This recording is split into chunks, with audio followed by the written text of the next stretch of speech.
Hi guys, it's Marissa here from Rise High, and today I am talking about tenants not paying their rent. Obviously, if you've been following us, you know that we are releasing videos to try and answer questions that we're receiving during this health pandemic that we have at the moment with COVID-19 and the coronavirus. And one of the biggest things that's happening at the moment is that we're getting lots of calls from very distressed landlords because their tenants are going on strike and wanting to have rent reductions or wanting to stop paying rent. So we thought we'd make this video and just give you some tips on what you can do, but also shed some light on the facts around what your rights and responsibilities are as a landlord and what obligations are actually imposed on the tenant. It's really important to separate fact versus fiction. There's a lot of misconceptions out there, so I'm hoping that today I will be able to unravel those misconceptions, give you some truths, and also give you some tips on what you can do as a landlord. Okay, let's get into it. So basically, like I said, the reason why we're bringing this to you is there's lots of news out there that tenants are going on strike, they're stopping paying their rent, and they're of course feeling empowered to do so because of the Prime Minister coming out announcing a 6-month moratorium on commercial and residential evictions. Now, that basically means that there's a 6-month pause where landlords can't evict their tenants for missing their rent payments. So this has empowered tenants to ask for rent reductions or ask for rent pauses during this time. I've also heard that some property managers have gone out and offered blanket rent reductions to their tenants without seeking the landlords and owners' approval, which I just think is quite rude really for the property manager to do that without the landlord approving it. And I've even seen some email templates that exist on the internet that tenants are using to populate their own details in and send it to their landlord. So obviously this is happening. We are getting calls from distressed landlords every day, and this is why we're bringing you this video today. So let's just talk about the facts before I get into some tips. The first fact that I really want to stress is that most landlords and property investors are mum and dad investors with mortgages. So the statistics are that over 80% of investment properties are owned by residential investment properties are owned by mum and dad investors with mortgages.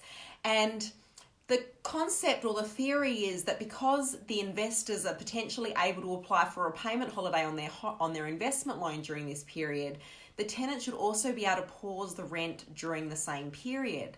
But what we're actually forgetting is that the misconception is that the repayment holiday is a pause on interest, but that's not actually the case. So yes, it is true that some investors are able to apply for a repayment holiday on their investment loan over the next 3 to 6 months through their bank.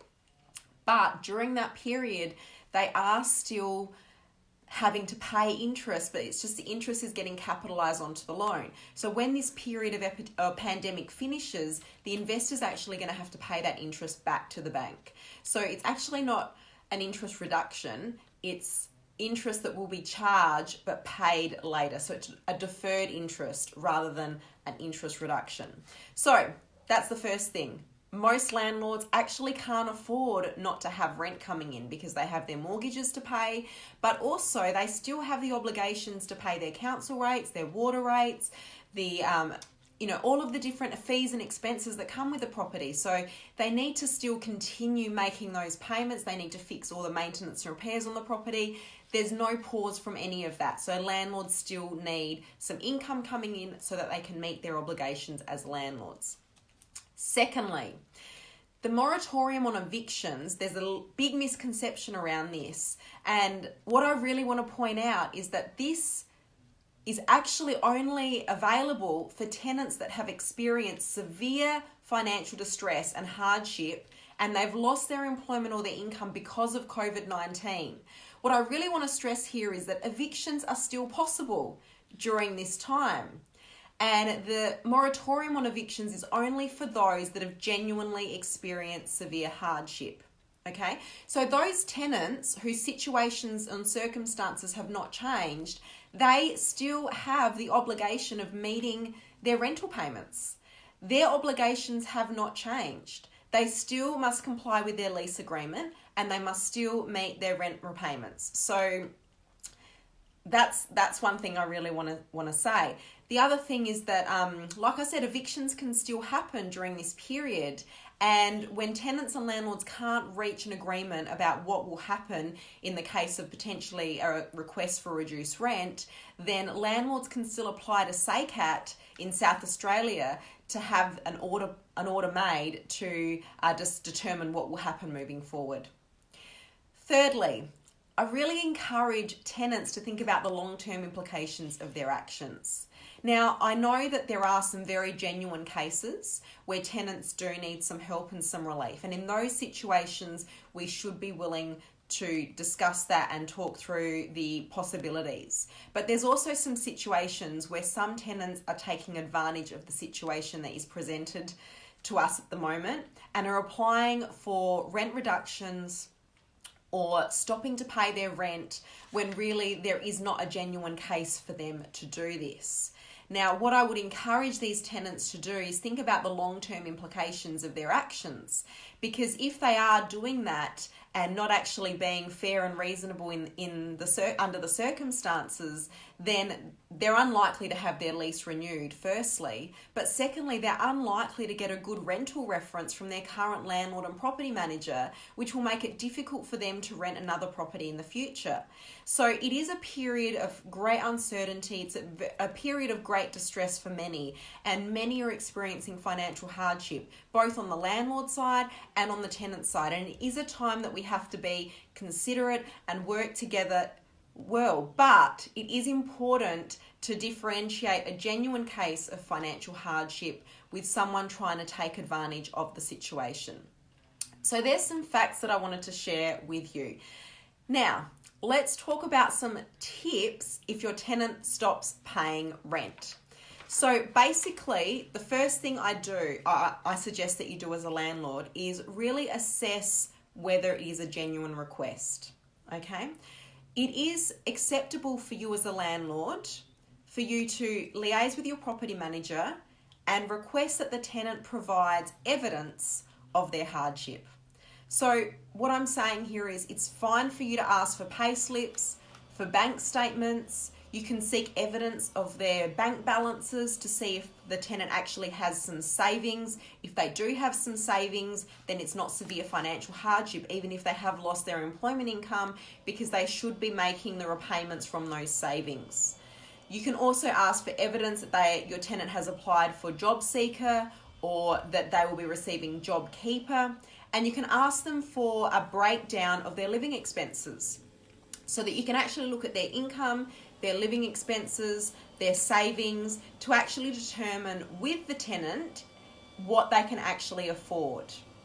Now, if you actually believe that your tenant has the capacity to pay, but they've chosen not to pay or they're demanding reduced rent, then as a landlord, you do still have the right to apply for an order through SACAT in South Australia. And SACAT will make a decision about whether the tenant can afford to pay and what they can afford to pay, and will proceed on that basis. So basically, the first thing is assess if it's a genuine case, ask for some evidence of what the tenant can and can't afford, and that's basically how you move forward with that. Secondly, once you've actually assessed that it is a genuine case, if it is a genuine case, then you need to start negotiating with your tenant to see what they can actually afford, okay? Instead of the tenant stopping rent altogether, try and negotiate a reduced rental payment. Now, I must stress, this reduced rental payment does not mean that you have to reduce the rent. What it means is that you're deferring some of the rent. So it's not a rent reduction, it's a rent deferral. Just like if you put your mortgage, if you put your investment loan on hold, your repayment holiday, it's not an interest rate reduction, it's an interest deferral. So basically, as an example, if your tenant is paying you $300 a week and they can now only afford to pay you $200 a week, then that $100 a week that they're missing is going to accumulate as a debt that the tenant will need to pay you in the future when their circumstances change and their employment income is back up to where it was before COVID-19. Okay? So that's a warning for tenants, is that unpaid rent is still payable when this pandemic is over. So if you are negotiating a rent reduction with your landlord, be aware that this is money that will have to be paid at that point in time. And as a landlord, and make sure that your property managers are aware of this, that if your tenant does go into arrears, it's really important that you follow the process that's in place, that was in place before COVID-19, where if they are 14 days behind in their rent, they must be served a Form 2. This is important for a number of reasons, but it's also important for your insurance and making sure that you follow the correct process as outlined by the legislation. Okay? The third tip that I have is to check your landlord's insurance policy.